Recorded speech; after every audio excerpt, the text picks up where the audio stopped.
ॐ ज्ञानतिमिरान्धस्य ज्ञानञ्जनशलाकया चक्षुरुन्मिलितं येन तस्मै श्रीगुरवे नमः। नमः विष्णुपादाय कृष्णप्रेष्ठाय भूतले श्रीमते भक्तिवेदान्त स्वामिन्निति नामिने। नमस्ते सारस्वते देवे गौरवाणी प्रचारिणे निर्विशेष शून्यवादी पाश्चात्य देशतारिणे। नमो महावदन्याय कृष्णप्रेमप्रदायते कृष्णाय कृष्णचैतन्यनामने गौरतुसे नमः। रामाय रामभद्राय रामचन्द्राय वेदसे रघुनाथाय नाथाय सीताय पतये नमः। जय श्री कृष्ण चैतन्य प्रभु नित्यानंद श्री अद्वैत गदाधर श्रीवासादि गौर भक्त वृंद। हरे कृष्णा कृष्णा कृष्णा हरे हरे हरे राम राम राम हरे हरे। हरे कृष्णा। आप सभी भक्तों का हार्दिक स्वागत है आज के राम कथा में। तो हम लोग आज चर्चा कर रहे हैं वाल्मीकि रामायण के पहला स्कंद बालकांड। और इसका आज से हम लोग 18वां अध्याय चालू कर रहे हैं जिसका नाम है the advent of Ram Lakshman Bharat and Shatrughan. भगवान राम लक्ष्मण भरत और शत्रुघ्न का प्राकट्य होगा इस अध्याय में।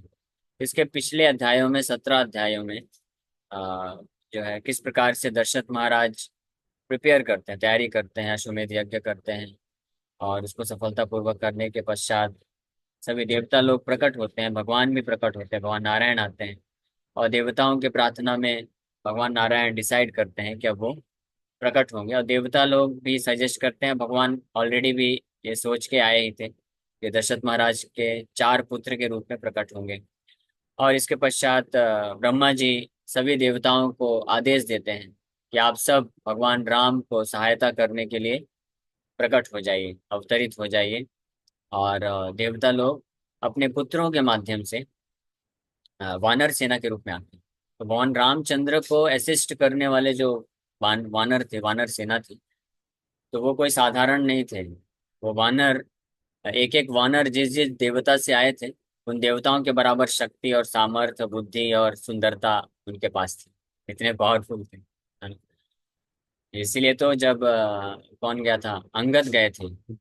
अंगद का तो अंगूठा भी नहीं उठा पाया राम। तो अंगद को पूछते हैं तुम कौन हो। अंगद बोले मैं भगवान रामचंद्र की वानर सेना का सबसे तुच्छ वानर हूँ। तो ऐसे कितने लोग हैं? बोले ऐसे तो अनगिनत वानर हैं। वानरों के लीडर्स कितने हैं वो सुन लो। 1 अरब वानर के लीडर्स हैं। और फिर एक एक वानर के जो लीडर्स हैं उनके अंडर में कई लाखों लाखों वानर हैं। तो आप तो रावण ये सुन करके तो बेचारा हक्का बक्का रह गया उस बेचारे, बाप रे। जब सबसे तुच्छ वानर ऐसा है तो बाकी लोग क्या करें। हनुमान जी आए, हनुमान जी भी लंका जला दिए। तो हनुमान जी को देखा ये भी वानर है। बोले आप कौन है? मैं बोला मैं हनुमान जी बोले कि मैं वो परम भगवान राम जिनकी पत्नी सीता का आपने अपहरण किया है, उनके वानर सेना का मैं एक तुच्छ दास हूँ। मैं उन राम का दूत बन के आया हूँ। वो भी वहां पे भी रावण जो है परेशान हो गया। तो उसको झटका तो लगा था, लेकिन फिर भी अ, ये अनर्थ होने के कारण, बिकॉज ऑफ लस्ट, वो जो है फिर भी लड़ाई करना चाहते थे। अपने सेंस में नहीं आ रहा था। इतना नहीं, रावण को ये अ, यहाँ से भी आइडिया लगा, अंगद से, हनुमान जी के को देख करके भी उसको आइडिया लग गया कि ऐसे अभी अरबों वानर हैं तो भगवान राम कितने पावरफुल होंगे। तो भी उसका सेंस काम नहीं किया। उसको सब लोग समझाते थे, कुंभकर्ण भी समझाया, मंदोदरी उसकी पत्नी भी समझाई, फिर भी नहीं समझा। फिर भी वो राम को हराने के लिए वो सुतल लोक में जाता है। वहां पे बलि महाराज से मिलता है। बलि महाराज मालूम है ना? बलि महाराज जिनके लिए वामन देव जी प्रकट हुए थे और 3 पग भूमि में सब कुछ ले लिए थे। तो उन्हीं बलि महाराज का डिसेंडेंट था रावण, उन्हीं के वंश में आता है। तो बलि महाराज के पास जाके बोलता है कि आप मेरे पूर्वज हैं, आप सहायता करिए। क्या सहायता करूं? राम को मारना है। अरे नालायक! जिन राम को मैंने अपना जीवन समर्पित कर दिया, वही राम वामन के रूप में आए थे, जिनको मैंने अपना जीवन समर्पित कर दिया, तुम उनसे पंगा लेना चाहते हो? भूल जाओ। जाओ सीता माता को वापस कर दो सम्मान के साथ, उनके चरणों में समर्पण कर दो, वो आपको माफ कर देंगे। वो बहुत दयालु हैं। तो वो भी सजेशन दिया था, लेकिन फिर भी रावण सुधरा नहीं। बोला देखिए, मैं ये तो कर नहीं सकता हूँ, और आप मुझे कुछ हेल्प कर सकते हैं तो आप हेल्प करिए, आप मुझे। तो बली महाराज सोचे कि इसको ग्राफिकली समझाना पड़ेगा। ऐसे प्रवचन जब काम नहीं करता है तो कुछ एग्जीबिशन करके दिखाना पड़ता है, प्रैक्टिकल प्रैक्टिकल। उसको प्रैक्टिकल करने के लिए लैब में लेके चले गए। तो दूर से दिखाए कि एक बहुत बड़ा पर्वत दिख रहा है, वो सोने का पर्वत। तो रावण खुश हो गया, अरे वाह इतना सोना, मैं ले सकता हूँ क्या? बलि महाराज बोले हाँ, ये तो ऐसे फेंका हुआ है, ले लो। रावण जाके उठाने का प्रयास किया कि मैं इसको लेके जाता हूँ। उठा रहा, उठा ही नहीं पा रहा है। तो बोले अगर उठा के ले जा सकते हो तो ले जाओ, मेरे हमारे तो ऐसे पड़ा हुआ है जैसे। तो फिर वो नहीं उठा पा रहा है, फिर उसको रावण को बलि महाराज बहुत दूर तक लेके जाते हैं, और दूर से दिखाते हैं, अब देखो वो पर्वत जो दिख रहा था वो क्या है। तो दूर से देखने में पता चला कि वो एक कुंडल के जैसे शेप में है, कान का कुंडल होता है ना, उस शेप में है। तो रावण बोले ये तो कुंडल लग रहा है किसी का। तो बलि महाराज बोले हाँ सही पहचान लो, ये तुम्हारा ही कुंडल था। तो रावण बोले, मेरा कुंडल कैसे? मैं तो मुझे तो पता नहीं कैसे। बोले हाँ, पिछले जन्म में तुम हिरण्यकशिपु थे, ये तुम्हारा कुंडल था। जब हिरण्य तुम्हारा वध करने के लिए नरसिंह देव भगवान तुमको एक थप्पड़ लगाए थे ना, तो ये कुंडल गिर के यहाँ गिर गया था। अब मेरे, अब सोचो, हाँ, रावण थोड़ा विचार करो, बुद्धि लगाओ। पिछले जन्म में तुम ये कुंडल पहन करके भगवान राम से लड़ाई किए थे, वही राम नरसिंह के रूप में आए थे, लड़ाई किए थे, और तुमको ऐसे ही पटक दिए थे, वो तुम्हारा चीर फाड़ करके तुमको भेज दिए यम लोग।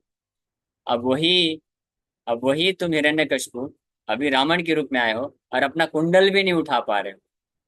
और वही नरसिंह भगवान, हाँ, लेकिन उनकी शक्ति में कोई कमी नहीं है, वही राम के रूप में आए, तो तुम्हारा क्या हल होगा? सोचो, विचार करो। थोड़ा तो घबराया, टेंशन में आ गया, लेकिन बोला नहीं नहीं नहीं नहीं, आप मुझे मदद करो, जो दे सकते हो तो दो, नहीं तो मैं फिर खुद से लड़ाई करूंगा। मैं मर जाऊंगा लेकिन सीता को वापस नहीं करूंगा। जिस प्रकार से इस अहंकार में था रावण, तो गया फिर फाइनली, सुना नहीं किसी का। तो खैर इस तरह से पूरी सेना, तो वानर सेना का हम चर्चा कर रहे थे पिछले अध्याय में। वानर सेना कौन है? अद्भुत वानर सेना है, इसका डिस्क्रिप्शन हम लोग पढ़े। 1 अरब तो वानरों के लीडर्स थे, और उन सबके पास ऐसी विशेष शक्ति थी।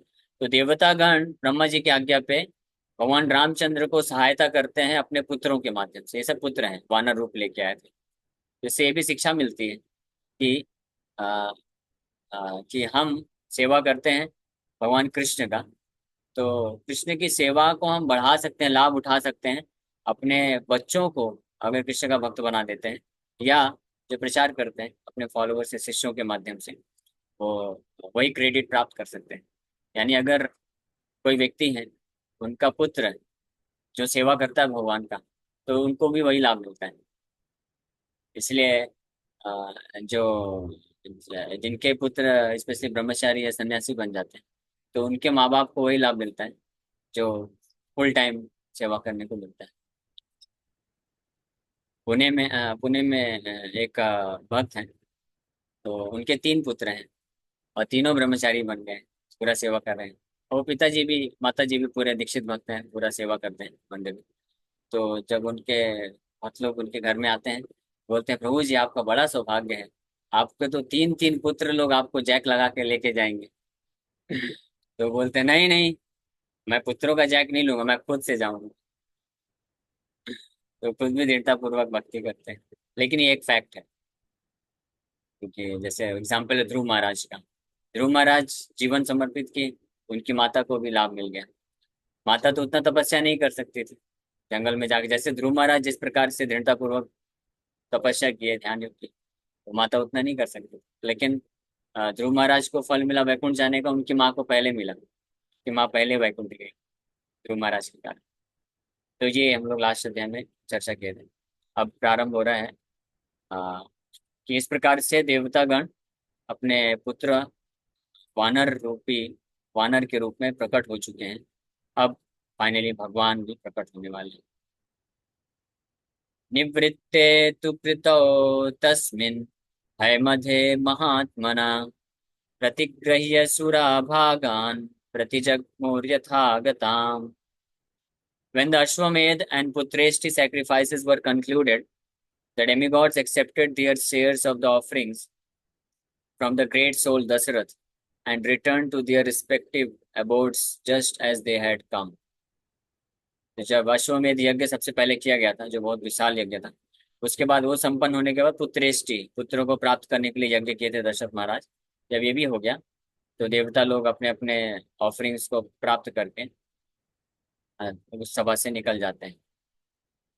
The causes for the descent of the personality of God it has been described from chapter 5 till now. 5 अध्याय से लेकर के 17 नंबर अध्याय तक यही चर्चा चल रहा था बड़े विस्तार से कि कैसे भगवान राम लक्ष्मण भरत शत्रुघ्न के रूप में प्रकट होने वाले हैं.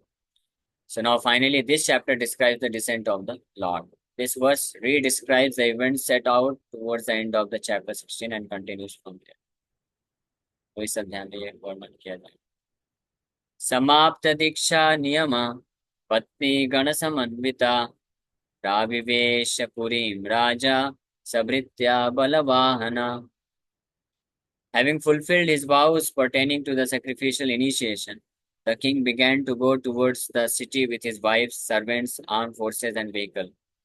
तो यज्ञशाला में यज्ञ कंप्लीट करने के बाद और जो फाइनल यज्ञ को संपन्न करने के जो भी संकल्प थे वो सब करने के पश्चात, यानी जो 4 प्रकार के ब्राह्मण हैं उनको दान वगैरह दे करके फाइनली संपन्न हो जाता है.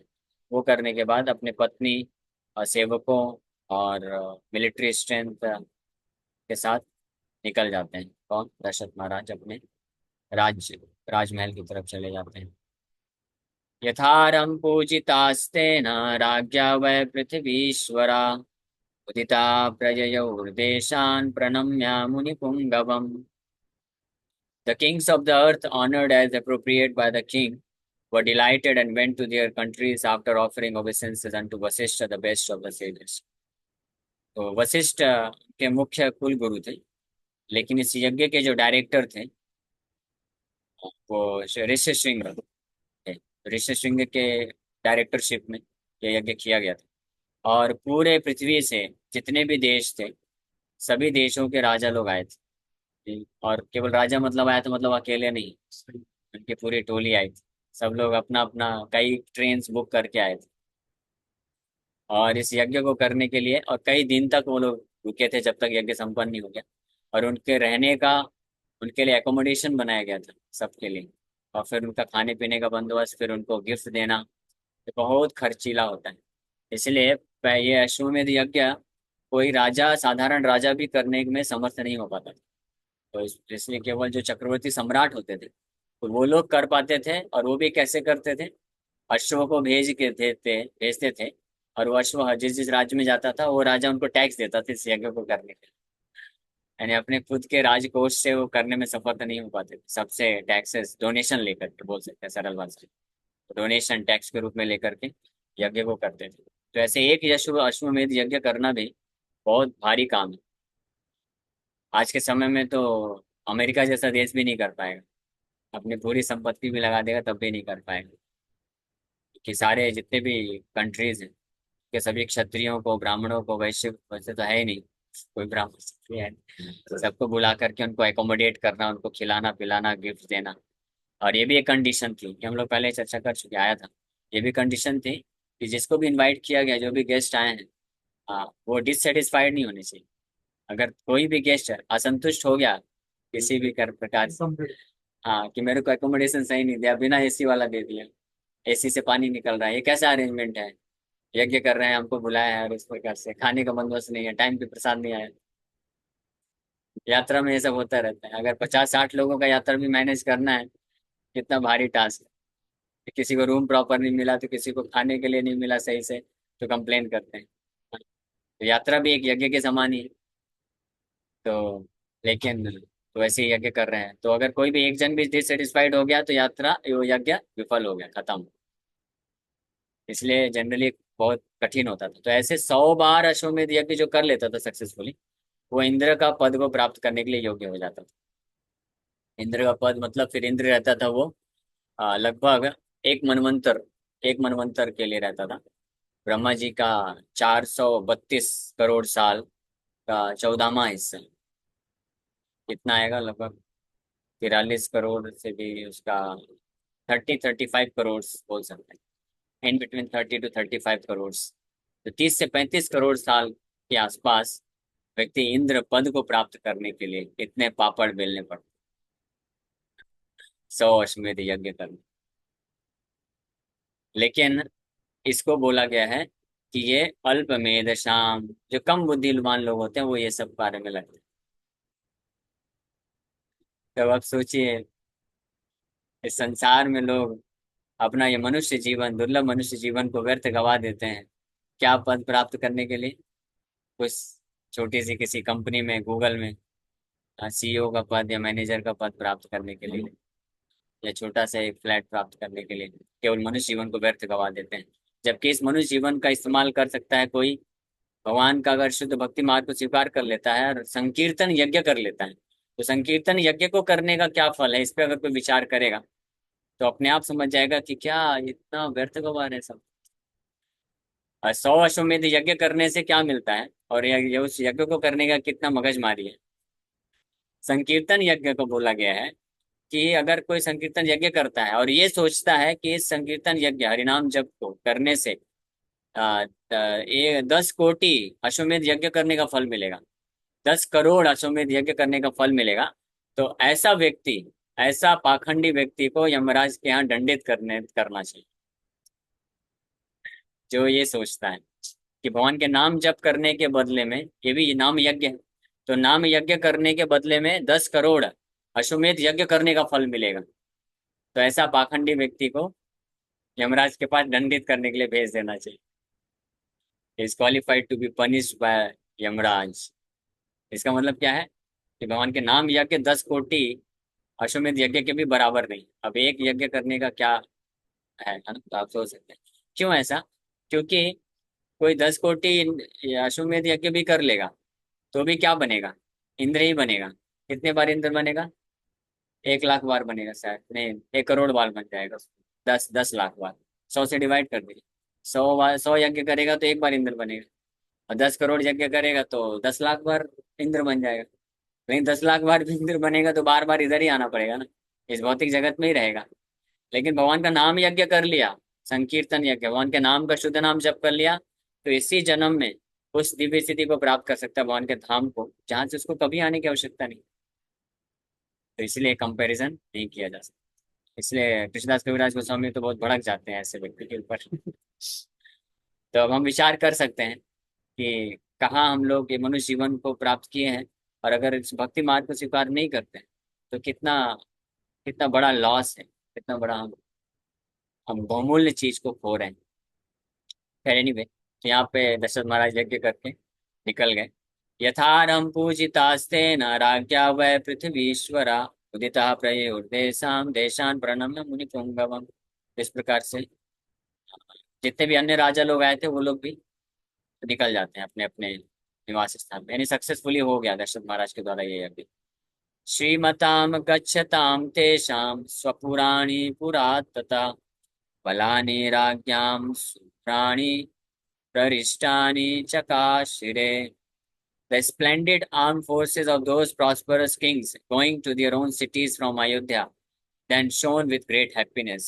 ये लोग भी आनंदित हो गए। स्प्लेंडेड आर्म फोर्सेस, जितने भी राजा आए थे सब अपने अपने आर्मी के साथ आए थे, बहुत ही खुशपूर्वक। The arm forces were splendid with clothes and other paraphernalia gifted by Dasharath.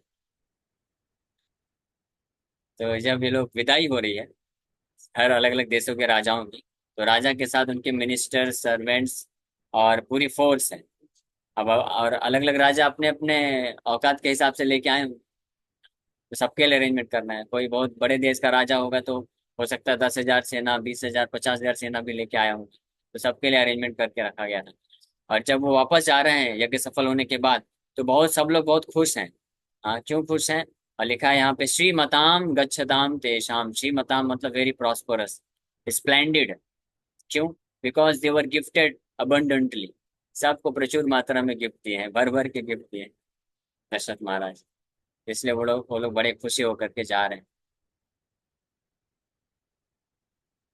गतेषु पृथ्वीशेषु राजा दशरथस्तदा प्राविवेश पुरीं श्रीमान् पुरस्कृत्यादिचोत्तमान्.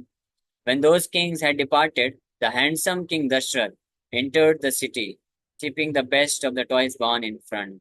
इस प्रकार से उन सभी राजाओं को उनकी टोली के साथ विदाई करने के पश्चात दशरथ महाराज अपने राज्य में इंटर करते हैं और ब्राह्मणों को आगे रखते हैं, जितने भी उनके राज्य के ब्राह्मण हैं, उनको आगे रख करके इस प्रकार से चले जाते हैं. The best of the twice born refers specially to Vashishtha and others. Vashishtha मुनि उनके आगे आगे. शान्तया प्रययौ सार्धं ऋष्यशृङ्गा सुपूजिता अन्वीयमानो राज्ञाथ सानुयात्रेण धीमता. Rishyasringa was greatly honored. He then departed with Santa, being followed by the intelligent king Rompad and his servants. तो अंग देश के राजा रोमपाद भी आए थे और ऋष्यशृंग उनके दामाद थे, शांता के पति. शांता वास्तव में दशरथ महाराज की ही पुत्री थी, लेकिन वो अपने रोमपाद महाराज उनके बहुत ही घनिष्ठ मित्र थे, तो उनके पास कोई कन्या नहीं थी, तो उनको तो दे देते हैं. तो रोमपाद महाराज जी उनका पालन पोषण करते हैं और फिर उन्हीं शांता का विवाह ऋष्यशृंगी से होता है. और ऋष्यशृंग वास्तव में एक बहुत ही नैष्ठिक ब्रह्मचारी थे, ब्राह्मण और सब पालन करते थे. तो ब्राह्मणों के सुझाव में ऋष्यशृंग से विवाह कराया गया था, क्योंकि रोमपाद महाराज के राज्य में कई वर्षों से सूखा पड़ा हुआ था. तो ये बताया गया था कि अगर आप आपकी कन्या का विवाह किसी योग्य वर से करेंगे, तो उस कन्या दान करने के पुण्य से आपका ये जो पाप नष्ट हो जाए. तो इससे एक शिक्षा मिलती है कि अगर कन्या का हम विवाह किसी योग्य वर से करते हैं, और सबसे योग्य वर होते हैं भक्त, तो विवाह करने वाले पिता को बहुत पुण्य मिलता है.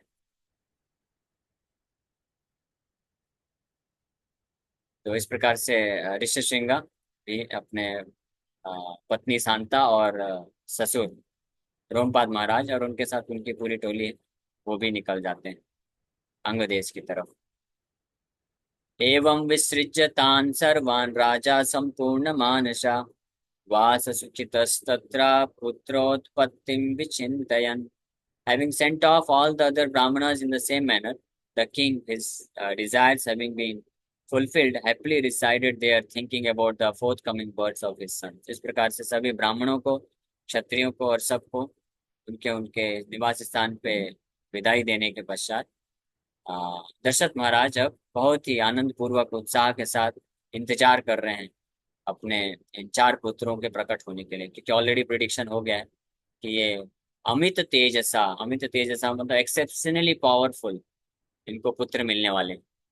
देवता लोग ऑलरेडी प्रिडिक्शन कर दिए, तो अब बहुत ही उत्साह के साथ आनंद के साथ हम इंतजार कर रहे हैं. अब फाइनली अब तो कल चर्चा करेंगे कैसे भगवान प्रकट होते हैं. Hare Krishna. Thank you very much. तो अगर आगे जीतना है कल ही आइए. हरे कृष्ण. एक ऑनलाइन भक्तों का कोई क्वेश्चन है क्या? जितेश बोलता है. हरे कृष्ण प्रभु जी, धन्यवाद, प्रणाम. एक प्रश्न तो होता ही है, हाँ, पर बहुत अच्छी बात है. आज से जुड़ा हुआ प्रश्न नहीं है. अ, शिव के अंश शांबा कहे जाते हैं, एक कल की मूवी में बताया था. शाम्बा भगवान कृष्ण के पुत्र हैं, शिव जी के नहीं. ओके, अच्छा, उनको शिव हाँ, अंश बताया हुआ है उसे कुछ. वो पता नहीं, कल की मूवी में शाम्बा जो तो है. शांबा क्या शंबाला गांव से कुछ जुड़ा हुआ है जहाँ पर नहीं कल्कि नहीं, का पता नहीं. अवतरण सांबा होगा? सांबा का अर्थ भागवत में जो बताया गया है, सांबा इसलिए अर्थ पता. सा अम्बा, सा प्लस अम्बा, अम्बा मीन्स माता. तो सांबा जो है बचपन वाह. से अपनी माँ के प्रति इतना ज्यादा आसक्त है. जामवती के पुत्र थे वो, जामवती माता के पुत्र थे कृष्ण के द्वारा.